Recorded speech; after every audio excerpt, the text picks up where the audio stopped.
मैं चैलेंज करता हूँ प्रेमानंद जी, एक अक्षर मेरे सामने संस्कृत बोलकर दिखा दें बस। एक आध्यात्मिक संत रामभद्राचार्य जी के द्वारा एक चैनल पर यह कहा गया कि प्रेमानंद महाराज जी उनके सामने एक शब्द भी संस्कृत नहीं बोल पाएंगे। चलिए मानते हैं आपकी बात, वो संस्कृत नहीं बोल पाएंगे, इंग्लिश नहीं बोल पाएंगे। यह मैटर नहीं रखता है, क्योंकि जो व्यक्ति अपनी जिम्मेदारी का निर्वहन बिल्कुल ही ईमानदारी पूर्वक करते हैं तो उनके लिए भाषा का ज्ञान का कोई औचित्य नहीं रह जाता है। इसको इस बात से समझते हैं जैसे कोई एक पिता है, वो अपने बाल बच्चों को पढ़ाने, उनको सही शिक्षा देने, उनको सही भोजन देने, उनको सही रहन सहन के लिए वो तमाम प्रकार के कष्टों को उठाते हैं।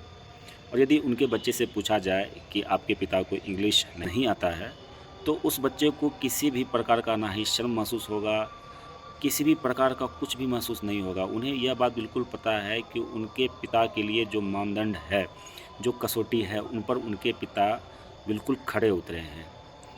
तो यही बात प्रेमानंद महाराज जी पर भी लागू होते हैं। उन्होंने अपने आध्यात्मिक गुरु होने का फ़र्ज़ बिल्कुल बढ़िया से अदा किए हैं। उनके आशीर्वचनों को सुनकर बहुत सारे युवक युवतियाँ सही मार्ग को अपनाए हैं।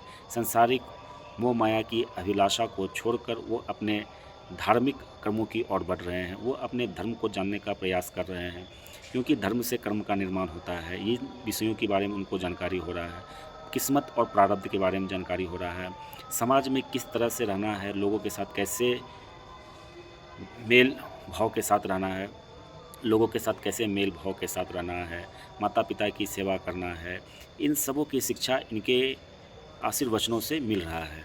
और बहुत सारे ऐसे आदमी को जो अवसाद में चले जाते हैं, जो किसी वैसे मानसिक बीमारी से ग्रसित हैं जिनको निदान बड़े बड़े डॉक्टर नहीं कर पा रहे हैं, वो लोग भी प्रेमानंद महाराज जी के आशीर्वचनों को सुनकर वो इस समस्या से बाहर निकले हैं।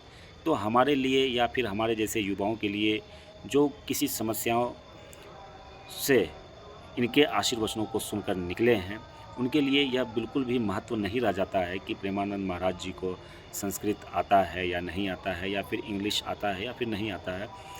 जितने भी युवा हैं, वो सिर्फ उनके बातों के आश्रय को समझना चाहते हैं कि वो कहना क्या चाह रहे हैं। और भाषा एक माध्यम होता है अपने विचारों को दूसरे के विचारों तक पहुंचाना। उनके लिए आदमी को एक भाषा की आवश्यकता होती है, और वही भाषा संस्कृत भी है और हिंदी भी है। चूँकि भारत है, भारत की प्राचीन भाषा संस्कृत रही है, उसे हम मानते हैं, लेकिन अभी हिंदी ने काफ़ी प्रचलन ले लिया है और हिंदी ही लगभग भारत की एक बहुत बड़ी जनसंख्या द्वारा बोली जाने वाली भाषा है। तो उनके अंदर जो विचार हैं, उनका विचार हमारे तक पहुँचता है।